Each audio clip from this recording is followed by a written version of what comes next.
Alors bienvenue pour ce nouvel épisode de Confiné mais sauvé, le 5e Alors épisode. aujourd'hui on voulait tourner dehors mais il pleut des cordes, alors on vous emmène À la salle de sport parce que ça va pas s'arrêter toute la semaine.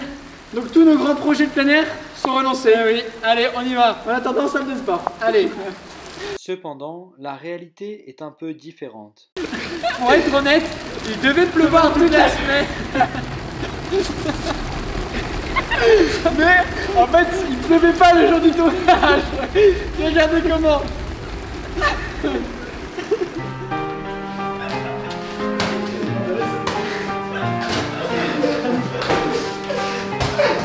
Ouais, stop. Ouais bah, le char. Oh, ça m'arrive pas souvent. Hein. Merci. Attends mais Edouard, ils sont faisait ici le prochain épisode de Confiné mais sauvé. Ouais, c'est clair qu'il peut y avoir plein de thèmes à parler là en lien avec le sport. Ok génial, allez on part sur ça.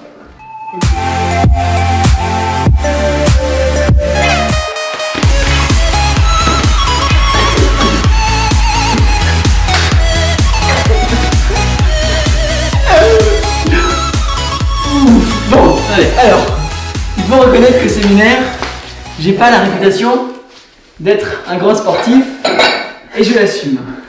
Pour autant, j'ai tout à fait conscience que c'est important de se dépenser et même qu'on se fait beaucoup de mal quand on passe toute sa journée comme un flanc sans rien faire et qu'en fait on est vraiment fait pour se donner et le sport est une occasion de se donner. Et ça tombe très bien puisque la foi chrétienne Un bel exemple ici avec Ambroise. La foi chrétienne, comme ce que fait Ambroise, nous rappelle que le corps est un don merveilleux et qui fait vraiment partie de notre être et du plan de Dieu pour nous. La Bible en parle, Saint Paul. C'est dans la première lettre aux Corinthiens, au chapitre 6. Votre corps est un sanctuaire de l'Esprit Saint, car vous avez été achetés à grand prix. Rendez donc gloire à Dieu dans votre corps. Rendre gloire dans son corps parce que notre corps est infiniment important. C'est tout ce qu'on a fêté dimanche à Pâques. En regardant Jésus qui ressuscite, on regarde aussi notre direction et on voit qu'un jour on ressuscitera avec notre corps. Et donc notre corps n'est pas une poubelle. Et Dieu veut qu'on s'aime tel qu'on est. Et en fait, il y a quelque chose de juste à trouver, c'est qu'on peut perdre tellement de temps à se regarder, mais de manière un peu débile. Moi j'ai le souvenir d'un de mes frères, je vous dis pas qui se coiffait quasiment toutes les heures, à chaque fois expérimenter des nouvelles coiffures, et en fait il était un peu ridicule le pauvre, il s'en rendait pas compte, je crois que maintenant il a arrêté. Ou quand j'étais en pension, dans mes années lycée, il y avait des tas de mecs qui passaient tous les soirs, qui se regardaient devant leur miroir pour comparer leurs muscles. Moi j'ai pas pu faire ça vu que j'en ai jamais eu, mais je voyais bien que c'était un peu exagéré, et en fait cette manière de se regarder eux-mêmes, ça les rend, ils se renfermaient sur eux. Alors bien sûr c'est important d'être beau, parce qu'on est à l'image de Dieu, donc c'est important le matin de passer un temps conséquent devant le miroir, mais pour ensuite le quitter toute la journée. Parce que en fait notre corps, il exprime un mystère fou. C'est par notre corps que je vis, c'est par mon corps que Dieu me donne la vie, c'est par mon corps aussi que je me donne aux autres. Sans mon corps je ne pourrais pas exprimer de bonté. Alors en conclusion, il y a une très grande profondeur du cœur. Cette profondeur du cœur est plus grande que la beauté du corps. Mais la beauté du corps permet de révéler la profondeur du cœur. Wow. Je ne sais pas si vous me connaissez, si vous me suivez, mais c'est très juste. Alors voilà pourquoi on ne fait pas ce qu'on veut de son corps et on en prend soin. C'était le petit instant très intellectuel pour moi. Ça lui arrive parfois, il faut reconnaître.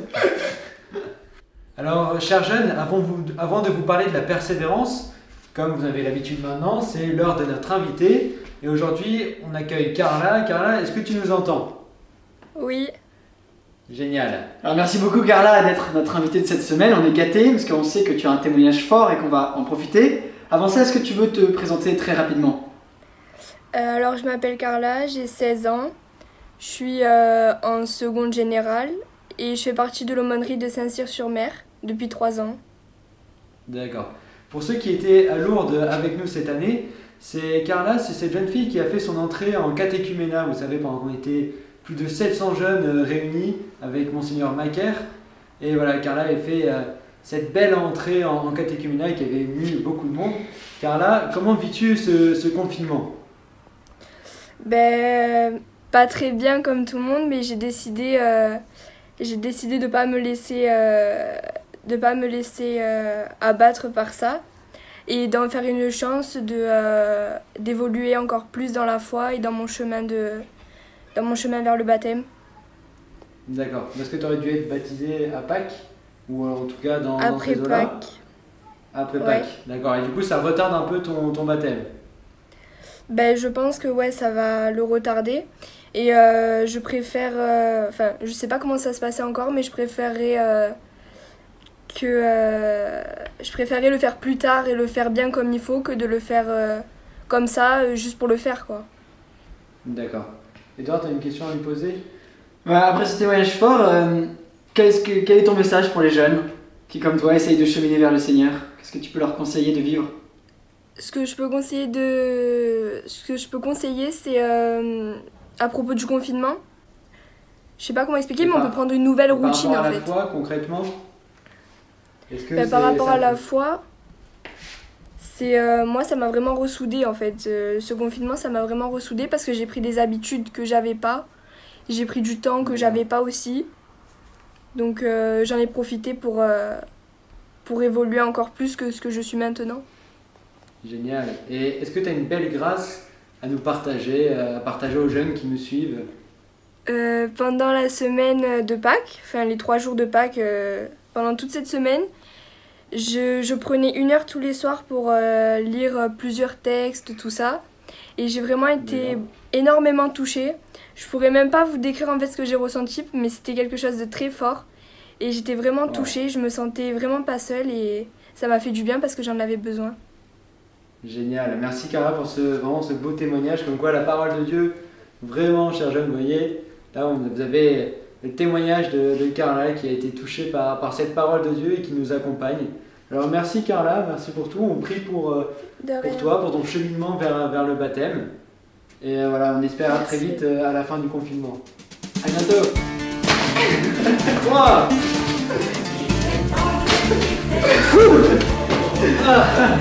Ouais, un peu de guinage maintenant. Alors maintenant, on va parler de la persévérance. Alors avec Edouard, on fait un peu de guinage, on persévère. Et la parole de Dieu, encore avec Saint Paul, nous interpelle. Edouard? Oui. Alors, ne vous inquiétez pas, j'ai pas arrêté le gainage. Un tout petit peu. Vous savez bien que dans le stade, tous les coureurs participent à la course. Mais un seul remporte le prix. Alors vous, courez de manière à l'emporter. Tous les athlètes à l'entraînement s'imposent une discipline sévère. Il le faut pour recevoir une couronne de laurier qui va se faner. Et nous, pour une couronne qui ne se fane pas. Alors, on va arrêter le gainage. Voilà. Pardon. Alors, oui. Faut qu'on reprenne nos esprits. Ça va être la parole de Dieu, encore une fois. La parole de Dieu, encore une fois, nous interpelle. Qu'est-ce que la persévérance? Ici, saint Paul nous dit que tout chrétien fait une course, participe à une course. Je pense que vous voyez tous ce qu'est une course. Vous avez tous déjà fait du sport et quand on participe à une course, on a envie de gagner. Et là, saint Paul nous dit, dans les stades, quand les coureurs courent, il n'y a qu'un seul coureur qui gagne. Mais nous, dans la vie chrétienne, c'est différent. On court tous et tout le monde gagne à la fin. Tout le monde gagne à la fin, c'est-à-dire la récompense qui est la vie éternelle nous est promise à chacun. Mais cependant, pour courir la course, il faut persévérer. Ça ne veut pas dire que ce sera facile de faire cette course. Ça ne veut pas dire qu'il n'y aura jamais d'obstacles. Mais ça veut dire qu'on sait qu'à la fin, la récompense nous attend. Alors comment surmonter les obstacles? Le confinement, aujourd'hui, est un obstacle à cette course. Alors qu'on pouvait aller à la messe le dimanche, on ne peut plus. Alors qu'on avait l'aumônerie le vendredi, on ne l'a plus. Alors peut-être qu'on avait un temps d'adoration dans la semaine, on ne l'a plus. Je ne sais pas. Donc tout ça, ce sont des obstacles à notre course. Mais on sait que la récompense est toujours là. Alors moi, je vous invite, pendant ce temps de confinement, à surmonter ces obstacles. C'est simple, surmonter les obstacles. Gardez une vie de prière. Continuez de lire la Bible, très important. Regardez la messe le dimanche. Continuez de regarder Confiné mais sauvé et le partager à ses amis. Tout ça, vous voyez, sont des moyens de surmonter les obstacles et de continuer la course. Édouard, maintenant on va aller prier. Priez pour que vous puissiez surmonter, et nous aussi, tous les obstacles qui nous empêchent de continuer notre course normalement. Allons-y. Après l'effort, le beau réconfort de la prière. Alors voilà, on se retrouve ici puisqu'il pleut toujours, on ne peut pas aller prier dehors comme on avait l'habitude de faire, mais ça tombe très bien parce qu'avec le petit coin prière, il y a un message fort et simple. Bah oui, on espère vraiment que vous aussi, chez vous, vous avez un petit coin prière comme ça, tout simple, mais qui vous aide vraiment à prier. Alors on va se tourner vers Jésus, vers sa mère, et on va prier. C'est aussi une invitation pour vous à faire un petit coin prière comme ça dans votre chambre, c'est tellement simple. Une croix, une petite image de Dieu, 2 bougies, et ça nous aide à nous mettre en présence de Dieu. Au nom du Père, et du Fils, du Saint-Esprit. Amen. Merci Seigneur pour ce nouvel épisode de Confiné mais sauvé près de toi. Seigneur, aide-nous, aide-moi à me regarder comme tu me regardes, selon ton amour. Aide-moi à regarder les autres comme tu les regardes. Que je sache quitter tous les préjugés que j'ai. Seigneur, que ton amour envahisse ma vie. Transforme mon regard sur toutes les choses.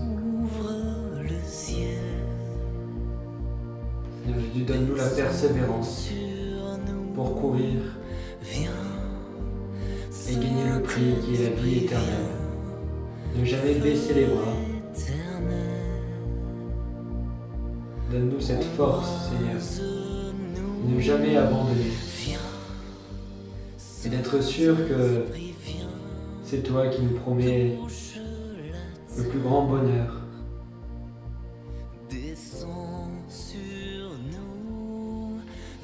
Je vous salue Marie, Pleine de grâce, le Seigneur est avec vous. Vous êtes bénie entre toutes les femmes, et Jésus, le fruit de vos entrailles, est béni. Sainte Marie, Mère de Dieu, priez pour nous pauvres pécheurs, maintenant et à l'heure de notre mort. Amen. Je Marie, garde-nous fidèles toute cette semaine, fidèles à la prière, dans notre petit coin prière, chacun chez nous. Amen. Au nom du Père, et du Fils, et du Saint-Esprit. Amen. Alors avant de se quitter, nos fameux défis. Le premier défi que je vous propose, il n'est pas directement spirituel, mais il a pour but de vous amener à donner beaucoup de joie en famille dans ce confinement. Et quand il y a de la joie, eh bien le Seigneur est présent. J'ai la chance d'avoir 3 petits frères, et ils me racontent qu'ils organisent chaque jour en famille avec les parents, le soir, au dîner, un championnat de blagues, et ça a l'air de transformer le confinement. À chaque fois, j'ai les résultats le soir. Et je vous propose qu'on ait un deuxième invité, mon petit frère Xavier, qui va nous raconter en quoi ça consiste et pourquoi ça aide à ce confinement. Mon petit frère Xavier, t'es là? Oui, Edouard, je t'entends. Ça me fait plaisir de t'entendre. Est-ce que tu peux nous raconter en quoi consiste ce concours de blagues? Oui, donc tous les soirs après le dessert, on doit faire le jeu des blagues. Donc tout simplement, on doit trouver une blague ou même en inventer une pendant la journée. Et on doit la lire. Ouais. Et ensuite, on vote pour désigner la meilleure. Et on a même pu établir un classement qu'on modifie chaque jour. Par exemple, aujourd'hui, c'est Axel, mon grand frère, qui est premier. Et j'aime beaucoup ce jeu parce que ça permet vraiment de mettre une bonne ambiance dans la famille et de faire un temps convivial, plein de bonne humeur, de joie et de blagues. Gros moment de rire quoi le soir, c'est ça? Ouais. Ok Xavier, merci pour tout, bisous à toute la famille et on continue avec le deuxième défi, un peu plus spi. Le deuxième défi un peu plus spi, mais qui reste encore très ancré. Ce défi, c'est pour tous ceux qui font du sport. Et alors ceux qui ne font pas de sport, ils sont invités à faire du sport cette semaine. Vous savez que c'est important pendant ce temps de confinement d'avoir un petit temps dans la journée où vous vous défoulez. Et alors du coup, le défi, ça va être ce temps que vous prenez pour vous défouler, avant et après, de le commencer et de le terminer par une petite prière. Ça peut être juste un « Je vous salue Marie », mais vraiment de se mettre en présence de Dieu pour ce moment de détente et ce moment vraiment où on va se dépenser à fond. On a vu comment c'était important de courir la bonne course. Ben voilà, en se préparant avant et après, en priant, et ben ça va être un très beau moyen d'offrir au Seigneur aussi tous ces moments de détente et de sport qu'on vit dans la semaine. Alors une fois de plus, c'est l'heure de se quitter, 5e épisode, ça passe vite. On espère que vendredi prochain il fasse très beau et qu'on reprenne nos habitudes d'être en plein air. Plein air. On vous souhaite vraiment une belle semaine, que le Seigneur soit avec vous, qui vous accompagne, qui protège vos familles. Et à la semaine prochaine pour de nouvelles aventures. À bientôt. Soyez bénis.